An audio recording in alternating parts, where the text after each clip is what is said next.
Hello everyone, my name is Ajay Salunkhe. I come from Department of Humanities and Social Sciences of IIT Guwahati, Assam, and title of my presentation is Museum Making in Bihar, a history of House of History and how Bihar is contributed to retailing their own history. Let me start a presentation by telling you a little bit about how Bihar rose to gain its own regional identity. Bihar was part of a presidency of Bengal and was governed from Calcutta. As a result, it was dominated by Bengalis in all sectors of life. There were several reasons for it, mainly being that the Bengalis had important the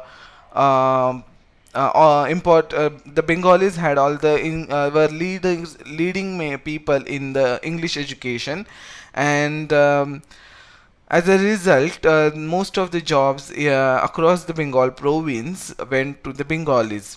Due to which there was a huge lack of employment opportunities for the Biharis. There were only few English educated Bihari leaders such as Sachidananda Sinha, Mahesh Narayan, Syed Hassan Imam, Purushottam Prasad Sharma, Rajendra Prasad ji. All these leaders aired their grievances and the problems faced by the Biharis to the British government and called for Bihar separation from the Bengal. For an example, how grave their situation was, we can see this quote from K.K. Datta's Comprehensive History of Bihar, where he says that in the field of education in Bihar, as compared to Bengal, the progress was so negligible that by 1913, only a 4% of the population of Bihar was able to read a letter from friend and write a reply to it. Out of every 20 who were literate knew only the rudimentary English, whereas on the Bengal, on the other hand, persons knowing English were 6 times as many. So against this background, there was also a rise of consciousness due to the print media, especially newspapers like Bengal Magazine, Bihar Bandhu, Bihar Herald, Samachar Chandrika, Indian Mirror. All these newspaper informed and agitated the middle class, united them, and who called eventually for separation of Bihar from Bengal. The they also established Bihar Provincial Conference in 1908. With all these efforts, there was this particular movement was called Bihar for Biharis. As a result, King Emperor George V in the Delhi Darbar of 1911 announced the separation of Bihar from Odisha from Bengal. On 1st April 1912, Bihar and Odisha were carved out as a separate provinces with its capital at Patna. Now, why is it important to know the rise of Bihari consciousness and regional identity to understand the museum making in Bihar is because the Bengal's influence on Bihar was not limited to political and economic field. It was also the history of Bihar. Growing regional consciousness demanded from Biharis to search for the glorious past of the Greater Bihar as against the Greater Bengal of Palas, which was very much well researched by Indologists and historians. In 1915, the intelligentsia established Bihar Orisha Research Society, became the which soon became the key forum for creation of regional historical identity for Bihar and Odisha. The contemporary archaeological excavations at Patliputra and Kumrahar had spurred the sense of antiquity of the region as it took the timeline of regional history back to the 5th century BC. As a result, the existing colonial practice of antiquities were to shift the Imperial Museum Calcutta, which was rather now called Indian Museum Kolkata. But the scholars from the Bihar resisted this shift, and the history of Patna Museum began from this claim. Uh, um, and the Bihar Museum was actually opened in 1916 in which was it was initially 1917. It was initially its collection was initially housed in the commissioner's bungalow. The early history of Patna Museum was marked by the so this is the building of the Patna Museum, which was designed by the Rai Bahadur Bishnu Swarup. It's made into Indo-Saracenic architecture plan.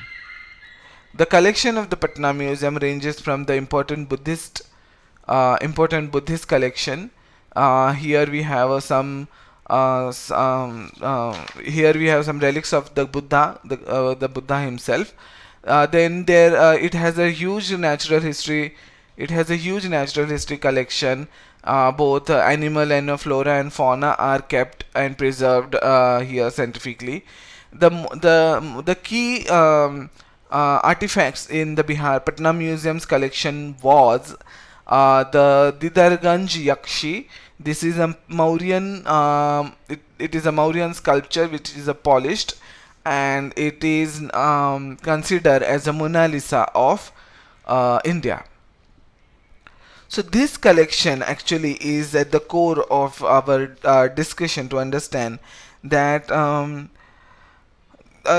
there was a struggle initially for ownership of its own artifact. The artifacts found in excavations in Bihar were usually sent to Indian Museum Kolkata, but then the people of Bihar, after foundation of the Patna Museum in 1916, started resisting this shift from Bihar to Kolkata, and as a result they started housing more and more their own collection within the state. As a Dr. Sheila Kulakshetra has rightly summarized, that the founding of Patna Museum was marked an important moment in the politics of the provisional reconfigurations. Bihari nationalism and Bihar heritage making was important were important contributions of the Patna Museum. Now let me talk. Let me talk about the Bihar Museum. This is a very recently created museum in Bihar, Patna city in Bihar state. The Bihar Museum's time actually has important. Um, um, the Bihar Museum is an important museum because it was well back in December 2009 when Bihar CM Nitish Kumar went to the Patna Museum to take a check on how the museum is displaying the objects, and it was he found that he found that the more than 5% of only 5% of its collection is being displayed at a time in Patna Museum displays, and he was and more than 50,000 objects were not displayed. Nitish Kumar was not happy, and he decided to upgrade the museum. As a result, in 2011, there was a plan proposed to create an entirely new museum in Patna instead of renovating the old museum. For this purpose, Mr. Anjani Kumar Singh, who was then the secretary to who was the chief secretary to the CM, he was appointed as the head of this project. Mr. Singh himself on many occasions has committed to the fact that it was his dream project as much as it was the CM of the CM. In 2010, he was appointed as a nodal officer of the entire Bihar Museum project. Mr. Anjani Kumar himself is an art collector and has a keen interest in curation. He was also member of the jury that judged the architectural competition held in November 2011 to select the design for the proposed museum. The museum design competition was won by Japanese design firm called Maki and Associates with its Indian collaborator Opolis from Mumbai.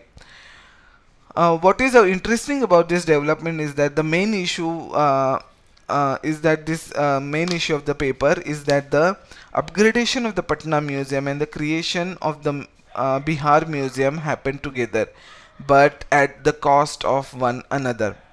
The key to understanding this is the following paragraph, which is a selection from the press release for the Lord Cultural Resources on 17th February 2009. It says that the preliminary project budget for which the world-class museum is estimated is to be Indian rupees of 350 crores. The awe-inspiring permanent collection at this new museum based on the holdings of the present Patna Museum. So as we can see, the instead of renovating the century-old Patna Museum, the Bihar government instead decided to create an entirely new museum at the lavish cost of 350 crores, proposed lavish cost of 350 crores, and and what collection they were going to house in that new museum is the collection of the Patna Museum.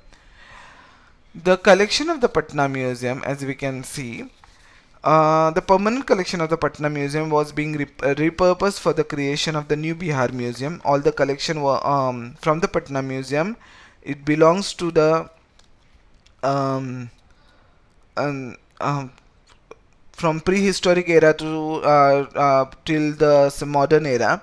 Around 399 900 objects were shifted to the newly created Bihar Museum.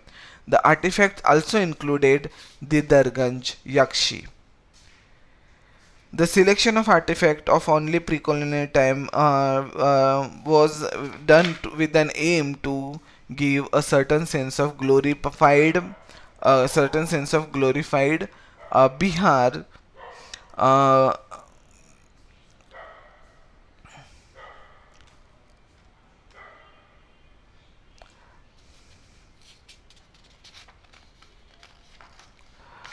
Uh, as you can see, the project was also declared. The architects were finalized in 2011, and by 2013 the new museum's foundation was already laid by the CM himself, and within just 2 years of following the foundation stone, the world class museum was inaugurated by CM Nitish Kumar on second with limited access to only children's section and orientation room. The rest of the museum, with few more galleries, were opened in 2017 October. The Bihar Museum's architecture is said to be contemporary architecture and made out of rusted steel, which to give it a modern finish, for modernized finishing, to represent Bihar's modernization. But this creation of the new museum was not without any controversy. The newly created museum um, um, was discussed because it was one of the most controversial project at the time, because the government was trying to finish it in a really small period of time, and they managed to complete an entire project within span of 2 months, 2 years, sorry. There were opposition from all sectors of life, including the academics, students, and general journalists regarding shifting of 100-year-old museum's collection to the newly proposed museum, and therefore there were protests over museum's closure for the transfer of this object from the old museum to the new proposed museum.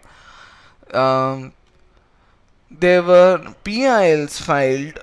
There were PIL filed by the local activists and the Patna art colleges. They also started Save Patna Museum collection campaign for the safement of the artifacts, sculptures, and the manuscript housed in the Patna Museum.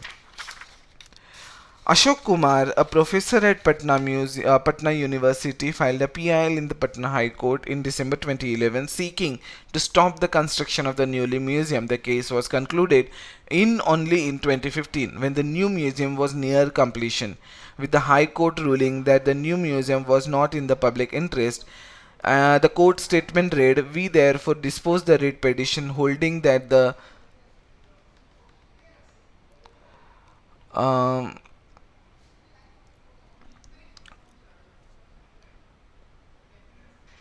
We therefore dispose of the writ petition holding that the project of construction of world-class museum in Patna at the cost of rupees 500 crores in a prime land of 17 acres between Secretariat and the Patna High Court is not at all in the public interest, and that the manner in which the contracts of consultancy were awarded is far from transparent and objective. However, we are not intending to stall the project which is nearing a completion. We direct that in case the museum becomes unavailable, the building and other infrastructure shall not be used for private uses, but shall be utilized for public institutions or other purposes. Therefore, despite accepting that the new creation of a new museum for at the cost of 500 crores now was not in the interest of the people and the state, but since the project was completed before the court could hear the case, it was allowed completion was allowed with the condition that the building will always be used for the public purposes.